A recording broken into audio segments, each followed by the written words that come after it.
Welcome to the JB Media Institute and our weekly digital drop-in. This is Sarah Benoit, the lead instructor, and I'm here with Justin, our co-founder. Thank you, Sarah. Thanks for holding it down for me while I grab some water. To get us started, I want to go ahead and just get Justin moving forward so that he can talk to us today about how to promote your location, destination, or attraction. Yeah, thank you, Sarah. So, I'm going to cover I'm going to spend the first 20 minutes or so talking about three major strategies for local marketing. And what I wanted to say is that these are really DIY strategies that focus on major tools that really everybody can use and that literally everyone is using as far as consumer products for social media and consumer search functions for Google. And we're not going to go into like bespoke apps or really emergent technologies like geofencing, which may require someone to have a specific app on their phone in order to see your marketing. And I'm also not gonna, this is only 20 minutes long, and these are tactics that I'm speaking about, which take months to learn really well. So I'm just gonna link to some resources and talk about specific examples and best practices that I've developed and we've developed over the last few years, and leave you all to go in deeper, and also encourage you to check out our programs and our workshop that we have coming up in November, where we will spend a lot more time going into depth on these topics. So I want to just lay that out there before I get started and sort of set the expectation where it needs to be for the webinar today.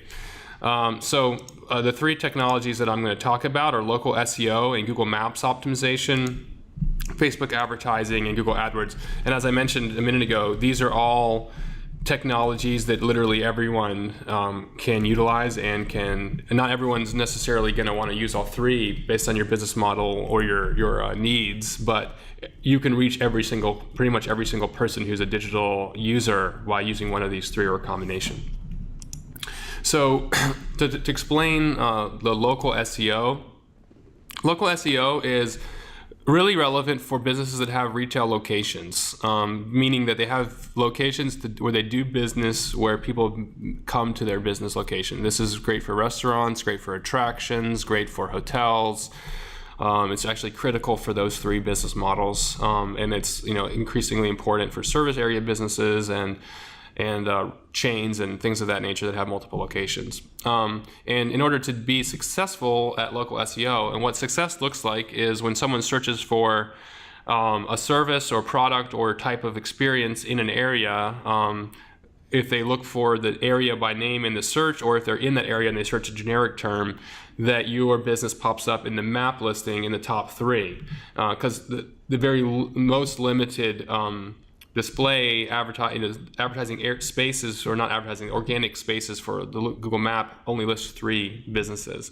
Certain searches will list more than three, but at the very least there'll be three. So for instance, if I'm here sitting in Asheville and I search tacos, I'm going to get three restaurants, and only the three restaurants that have the best local SEO will show up. They'll be based on where I'm searching from. So if I search for tacos in Atlanta, I'd see a map result for Atlanta, even if I'm sitting here in Asheville. But if I search for tacos, I'm going to get tacos in Asheville. If I was in Atlanta and I searched for tacos in Asheville, I'd get a similar result to what I get sitting here in West Asheville. I might get a slightly different result. I might get the three most famous taco restaurants in the entire city if I'm searching from Atlanta. But if I'm sitting right here in West Asheville, I might get three that are the closest to me.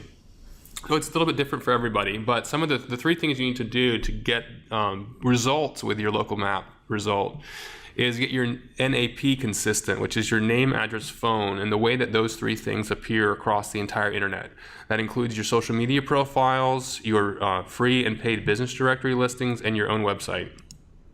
Then you want to get your review game really strong, so you're getting lots of good reviews on a regular basis and keeping up with or exceeding that of your competitors. And then your on-site optimization. That is how you touch on the content of your own website and talking about local searches, talking about local keywords, and using your name, address, phone consistently across the entire site, including the homepage. And I'm going to talk a little bit about one case study, a past client of ours, which is Tupelo Honey Cafe, which is a famous restaurant in Asheville, but is also now expanded to about 15 to 20 locations, I think all the way from Colorado to Florida, I believe. But as I mentioned, I could spend an hour on NAP and an hour on reviews, or at least half an hour, and a similar amount of time on local on-site. So I'm really just trying to give you guys a good jumping off point and resource list to dig deeper. So I've got a link here to this really thorough article on Moz, written by one of their guest contributors from a local SEO specialist company, which goes into deep checklists and support documentation for getting your name, address, phone, citation data, checking it to see how consistent it is. There's tools for that. Some of them are low cost or even free. And then knowing what to do once you find inconsistencies and how to clean them up. There are a series of things you need to do, including contacting other businesses by phone or email to get them to change inconsistencies, and how to really get your own data across your listings you control on social media and Google Local in your own website, using the best practices for how you address your business and getting that stuff all lined up. So I'm not going to dig deep on that. I just wanted to make sure that people know that it's really important, and that you could have this link to that Sarah will send out afterwards to follow up. The same is true for getting more reviews. So this link from SEMrush or semrush.com is 10 best practices for getting past clients to do reviews. And I'll give a few examples here just from my experiences. One hotel example, one restaurant example. So hotel example, hotels typically have a pretty intimate relationship with their customers, and if you have a very digital checkout process, it's really easy to send your customers a survey as they're leaving, and that's a good practice. And one of our clients has this great strategy of sending them a 1-question, 1 through 10 star system review that's internal.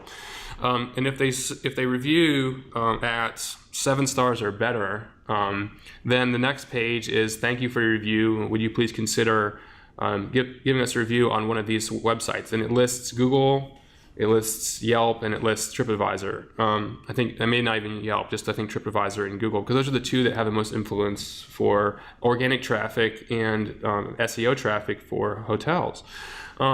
And so they, if it's less than 6, then it's sent in. They get a form where they can ask for someone to contact them, and actually it goes into a CRM for customer service to follow up to make sure that something isn't really wrong with the hotel experience or that person's specific experience. And that's a great way to parse out good, bad reviews early on before they, hopefully someone's checking out and they had a really bad experience. That's going to stop them from going onto Google and blast you with a negative review.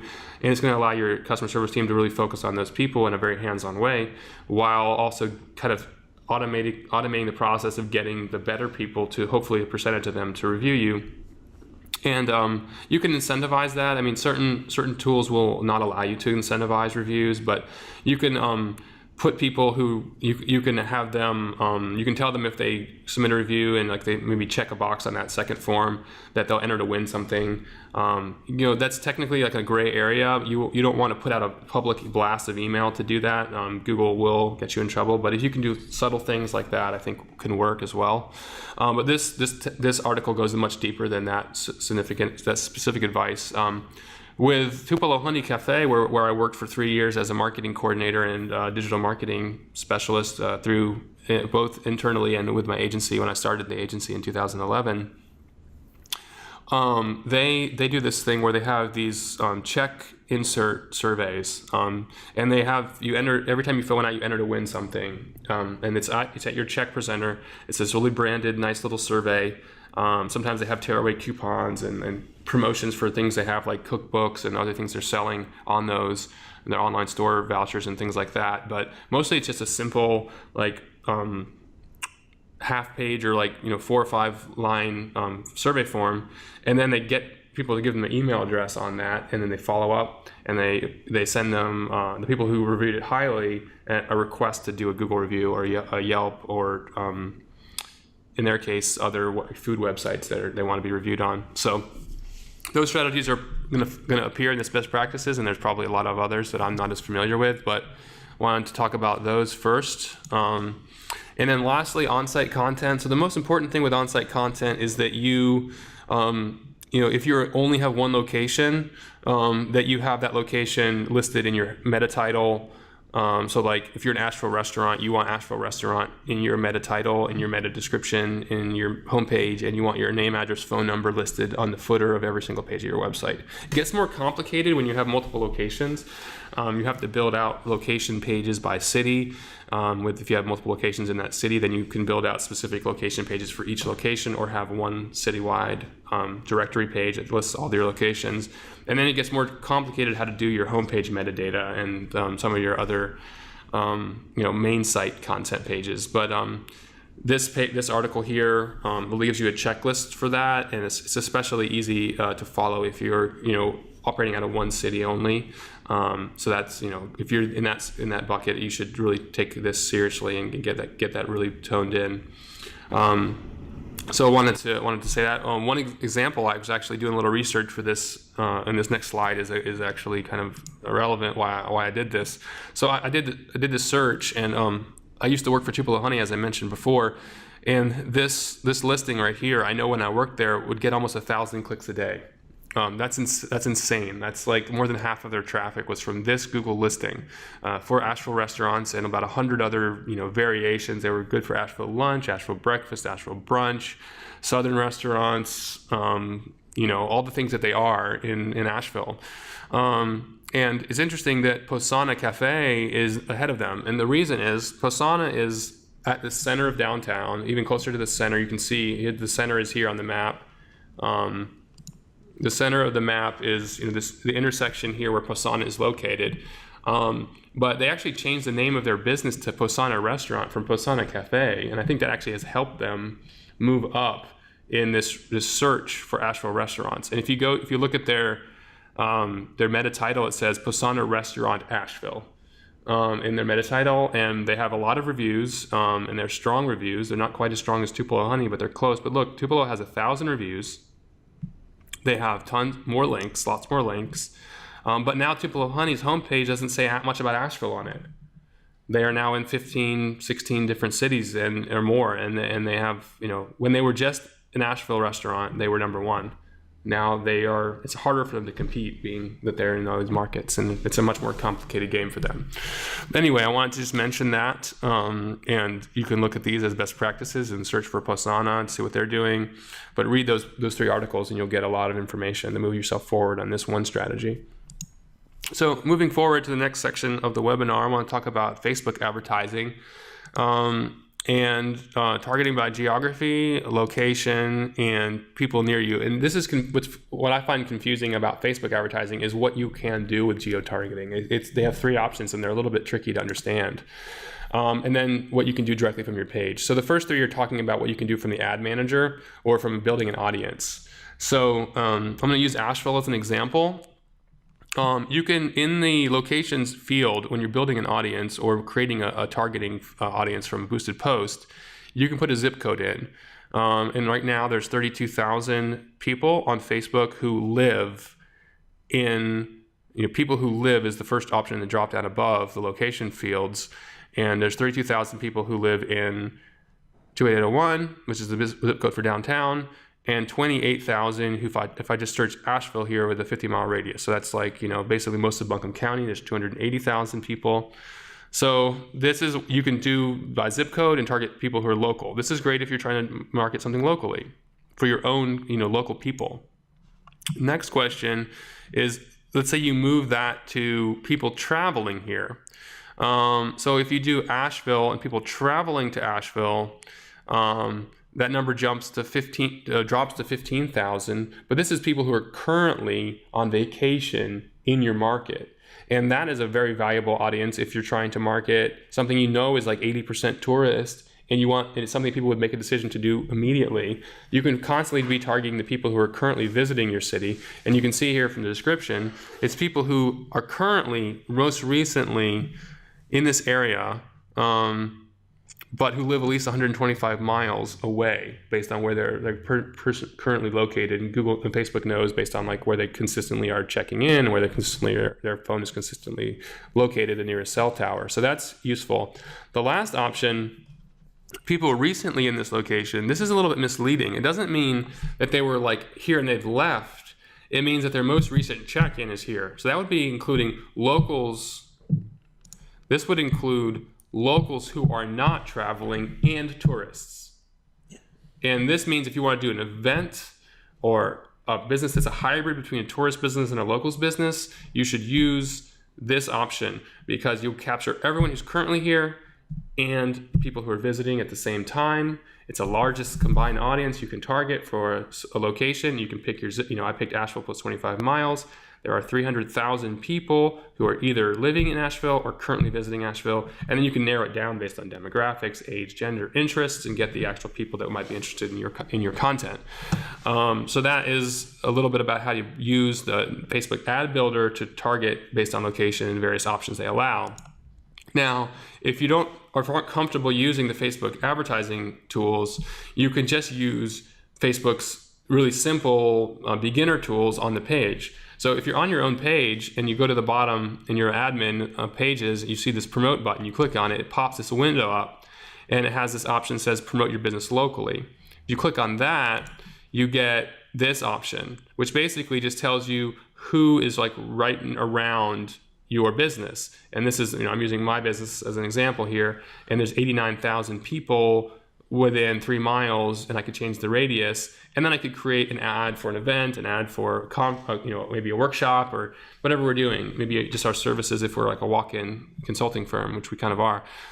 So that is really easy compared to using the targeting tool, and it should be doing the like who's currently in this area strategy. So it skips a bunch of steps if you want to just jump straight into it. So the last 5 minutes I want to talk about AdWords. And two things, local versus national searches, and use the Restaurant Association for Asheville as an example, and then geotargeting by zip code or county, and to show you kind of how finite you can get with your targeting. This will only take me a minute, and then we'll move on. One of my local AdWords strategy clients I've worked with in the past is the Asheville Restaurant Association, and this is a good example because the Asheville Restaurant Association is, trying to get locals and tourists to eat at their members, which are all locally owned non-chain restaurants. So, if you have to pay to get through the gate, you can't be a member. So the restaurants inside of like the Biltmore estate are not members, but like the restaurants inside of the resorts are, unless there's a club membership fee. So they have about 120 members. Most of my favorite restaurants are members with a few exceptions. And so they wanted to do some advertising using their revenue from their membership and their events to drive more traffic to their website. So I ran 2 campaigns. One was in a 50-mile radius around Asheville.